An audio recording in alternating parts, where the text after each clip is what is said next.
Happy Monday, folks. March 15th, 2021. You're watching the Daily Mix TV. Hi, my name is Sean Patrick Hillman. Hope you guys had a great weekend. Before we get started on the news, I wanted to ask a favor from you.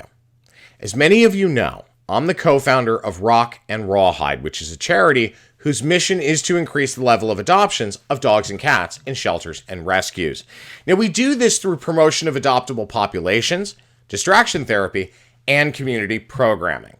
In our nearly 10 years of existence, Rock and Rawhide has delivered millions of dollars in relief to shelters and rescues. No, we don't give them money.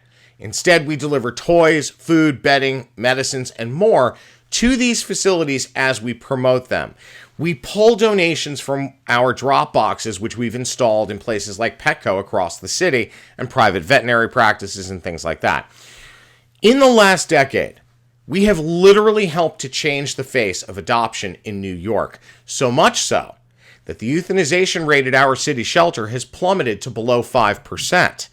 Now, like many other charities of our size, donations have been down significantly in the last year, understandably so. Yet, we still have overhead. As small as it may be because we do control our costs, things we need to cover include transportation and logistics of those donated items in our drop boxes at Petco and other places. We have a storage facility that we pay for to house donations and supplies for mega events like Adopt-A-Palooza New York, which is the largest pet adoption event on the East Coast every May and September. We host it, we manage it, all of those things. Today, I'm asking you to please consider donating to Rock and Rawhide, as we need the funds to help our shelter and rescue partners. We have a lot of drop boxes we have to empty. We've got things that need to get delivered from our storage facility, things like that. And there are expenses attached to that activity. So if you could please go to rockandrawhide.org and click on the Donate Now button, we would really appreciate it. Every penny counts. So please be pawsome, help us out, help out our forever friends to find new and loving and forever homes. We would greatly, greatly appreciate it. On to the news. A JPEG file by the artist Beeple sold for $69.3 million as the digital art market continues to boom. Remarkably, Every Days is the first purely digital NFT, or non-fungible token, auctioned by Christie's, and bidding actually only started at $100. It's the latest record-shattering deal for ownership rights to digital art, media, and sports. Now, you guys may remember there was a LeBron James clip and Nyan Cat. It's a meme of a cat with a Pop-Tart body leaving a rainbow trail. Those sold for 6 figures. Now, even renowned art galleries are starting to get into the NFT game. The first being my friends over at Tagliatella Galleries on 10th Avenue between 23rd and 24th Streets. According to a press release they issued last Thursday, quote, Tagliatella Galleries is excited to announce the first multifaceted gallery program dedicated entirely to NFTs, non-fungible tokens, or digital collectible artwork. Tagliatella Galleries will launch Tag NFTs this spring, offering an entirely new way in which art enthusiasts and collectors can engage, experience, enjoy, and even own a piece of this new, untethered, and unlimited medium of creativity. So, as you can see at the bottom of your screen, log into tagliatellagalleries.com to learn more about this incredible gallery. They have locations in New York, Palm Beach, Paris, and Toronto. Now, I've been doing art marketing for a long time. It's, one of my passions. I actually just helped them out with a show back in December for the legendary artist known as Banksy.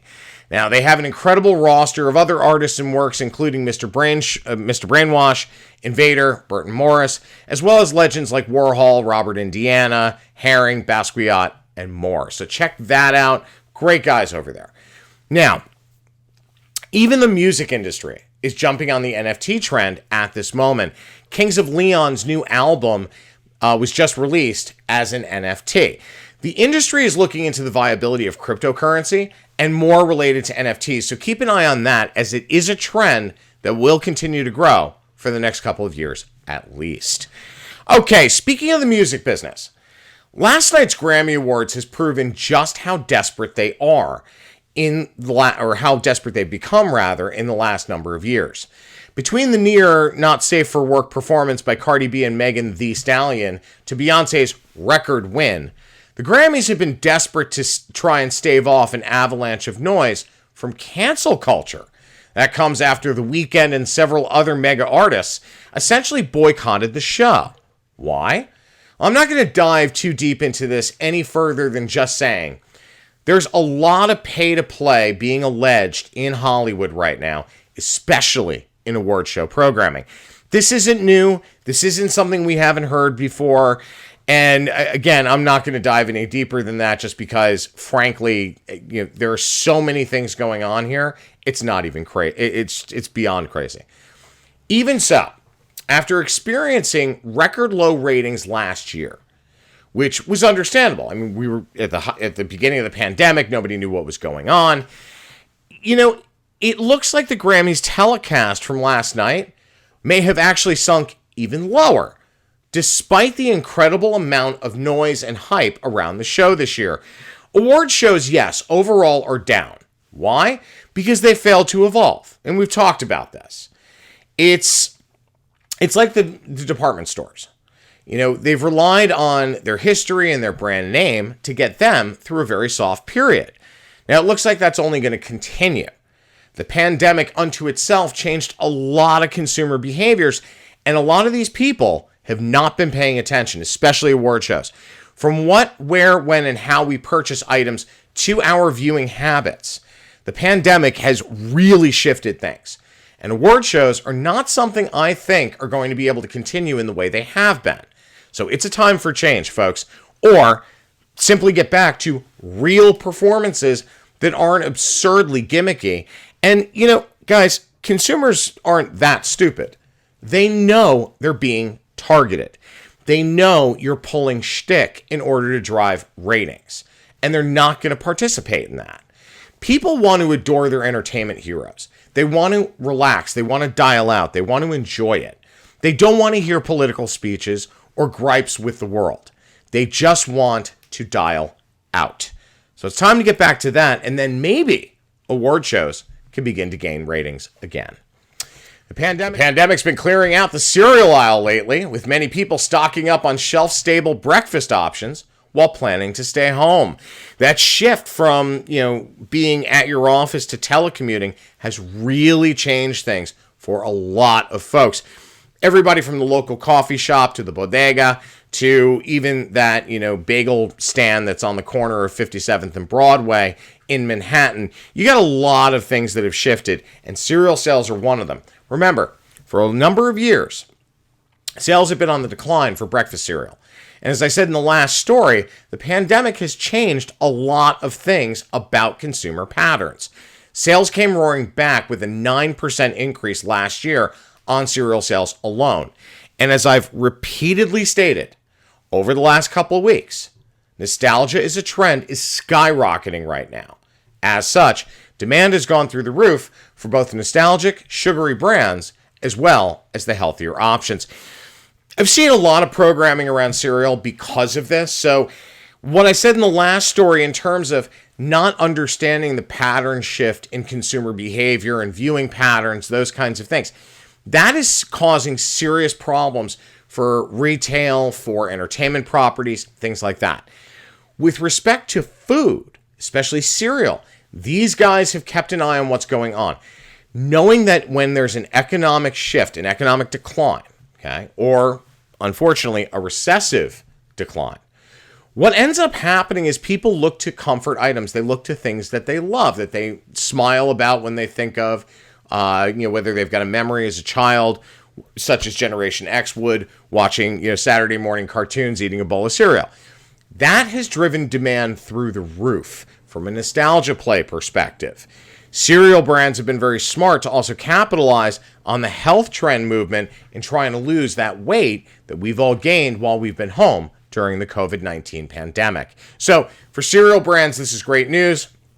We're going to see what's going to happen once the, injections are out and, the vaccine, everybody's got it. It's going to be interesting to see if that pattern remains or if it shifts. So we'll keep an eye on it for you and report back.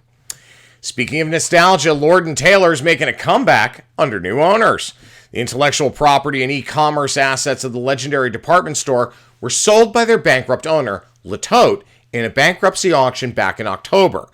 Sadia Group bought it for $12 million. Sadia Group's an investment firm, and they're planning right now to relaunch Lord & Taylor's e-commerce site next month with an initial focus on men's and women's clothing, beauty, and more.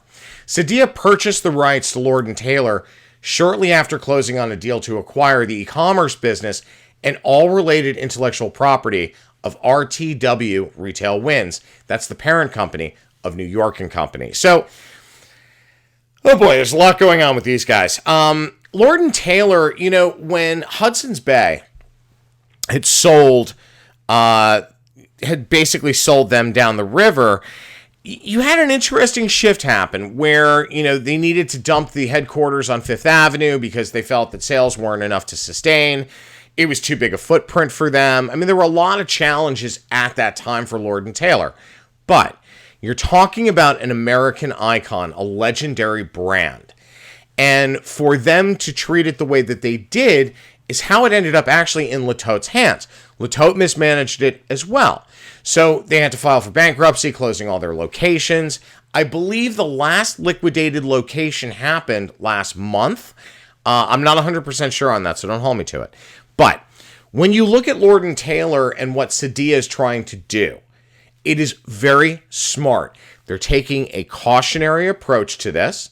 They're looking at it from a very smart perspective. Beauty is going to start to trend again. It's been down slightly in terms of sales because people haven't been buying makeup. They haven't been buying fragrance.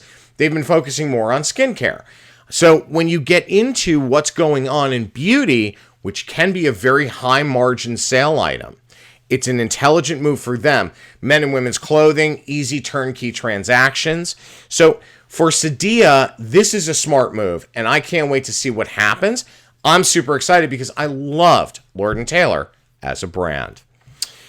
All right, there's a new Kit Kat in town. The brand has rolled out its new key lime pie offering, which contains its signature wafers and chocolate coating. Now, it's available in stores during the springtime, and it is a pure limited edition product, which, as you guys know, I'm a big fan of. Kit Kat key lime pie has a hint of flavor that channels that of key lime pie cream, the company said in a press release. Now, consumers can find Kit Kat key lime pie in stores for a limited time, and it retails for about $1.10. Flavor programming for confectionery is vital. And when you look at how Kit Kat and other candy brands have treated that, they've treated it very well. They've been very smart about it. Hershey's is great at that. Snickers has been great at that. When I think about cookies, Oreo cookie obviously is the big dog when it comes to flavors, especially on the limited edition bandwagon. So for Kit Kat, I can't wait to see what they come up with next. All right, lastly, we're going to keep on the food thematic here. Lastly, excuse me. Last week, we talked a little bit about Inspire Brands. Remember, they had announced that Sonic Drive-In would be opening a second outpost in New York City, this time in Midtown Manhattan, without the iconic and certainly service-oriented drive-in mentality. It's, you can walk up and pick up whatever you want, you just can't drive in. Now, last week, their CEO sent out this email blast about Team Member Appreciation Week. So Inspire Brands team members, today marks the kickoff of Team Member Appreciation Week. The success we've achieved together is made possible by your hard work, and the strong cultural foundation we have is a testament to the purpose and behaviors you radiate. Thank you for everything you do to make Inspire a restaurant company unlike any other. Paul Brown. So, when you look at this kind of communication, this kind of internal programming, this kind of internal blast, it is so desperately needed right now in both large and small companies alike. Why?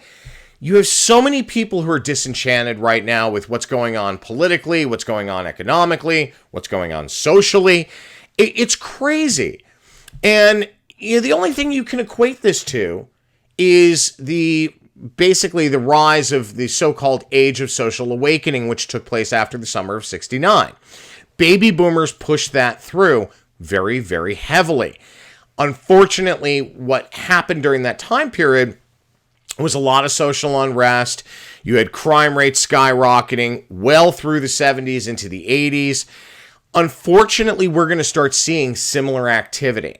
So by sending out a communication like this, you're calming your employee base down. You're reinforcing your support for your employee base, certainly for some of your internal partners. And when I look at a company like Inspire Brands that has such a wide depth of holdings in the restaurant business, in QSR especially, it's very, very smart, and it's really nice to see things like this. So way to go, Inspire. Very happy to see this kind of program. Keep up the great work. All right, folks, I'm out of time. My name is Sean Patrick Hillman. If you have any questions, comments, or story ideas, please email thedailymixtv@gmail.com. Have a great day. We'll see you tomorrow on Tuesday.